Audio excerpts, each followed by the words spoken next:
ওরে ভাই রে ভাই, রাজা ইলিশ মাছ ধরে নিয়ে আসছে একদম শেষ সময়ে। কত টাকা বিক্রি হয় আমরা দেখব।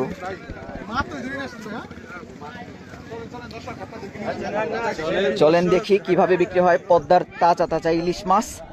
এই মাছগুলো কিন্তু আড়ত শেষ, আমরা প্রথম বাজারের ভিডিও দেখাবো।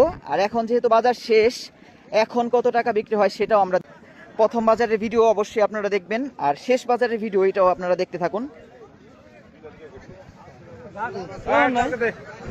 না একবার দাও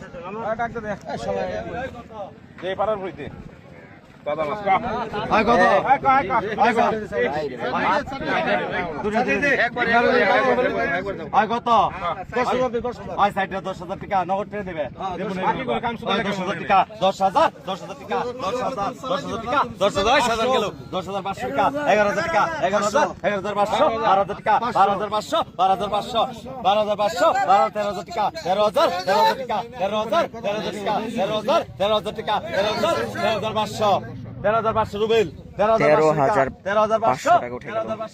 13,500 1 2 13,500 টাকা 13,500 13,500 13,500 13,500 13,500 1 2 রুবেল চালা 13,500 টাকা দর্শক বিক্রি হয়ে গেল। কাস্টমার একটাও ছিল না, মাছ আসার সাথে সাথে কাস্টমার দিয়ে চারপাশে ভরে গেল। ব্যাপারী কাস্টমার, মৈনট ঘাটে যখন পদ্মার ইলিশ আসে, কোথা থেকে কাস্টমার ব্যাপারে চলে আসে আসলে আমরা নিজেরাই বুঝতে পারি না। দেখুন শেষ সময়ে 4টা ইলিশ আসলো, 13,500 টাকা বিক্রি হয়ে গেল। আমরা প্রথম বাজারে ভিডিও দেখব, প্রথম বাজারে আজকে কি কি মাছ আসছিল, কিভাবে বিক্রি হলো, আর আপনাদের মতামত অবশ্যই জানাবেন। পদ্মার অসাধারণ তাজা তাজা মাছ ধরে নিয়ে আসছে, কেমন একটা পাত্রে নিয়ে আসছে দেখুন। একটু দেখানোর চেষ্টা করব এই মাছগুলো কিভাবে নিলামে বিক্রি হয় এবং কি কি মাছ আসছে।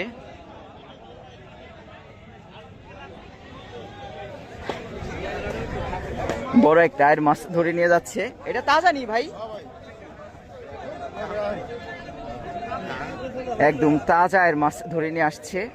এখনই নিলামে বিক্রি শুরু হবে, আপনারা অবশ্যই ভিডিওটি শেষ পর্যন্ত দেখবেন। সব ঘাটেই একটা দুইটা করে বড় বড় মাছ বিক্রি হচ্ছে দর্শক।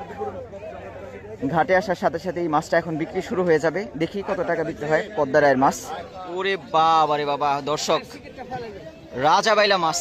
এটা কতটুকু ওজন হইব এই বাইলা মাছের? 500 গ্রাম হইব।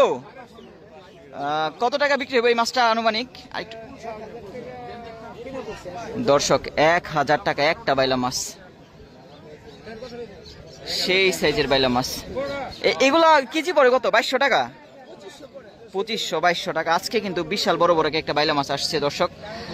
আজকের এই ভিডিওতে আমি আপনাদের দেখানোর চেষ্টা করব মৈনট ঘাট মাছের আড়তে এখন কি কি মাছ পাওয়া যাচ্ছে, কিভাবে বিক্রি হয় পদ্মার বিভিন্ন রকম তাজা তাজা মাছ।